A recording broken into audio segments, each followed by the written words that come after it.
Hello friends, today I am going to tell you something about an aquarium and fishes. So let's start. I made this aquarium from many different things like plastic fish, plastic plants, stones and an empty box.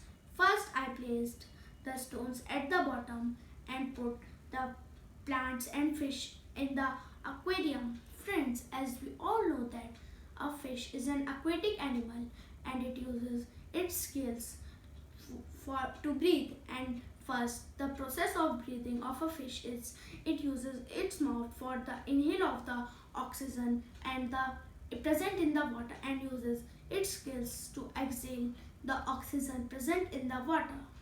A fish's habitat is water and us fish eat and a small fish eat bacteria and plants, and big fish like shark and whale eat small fishes.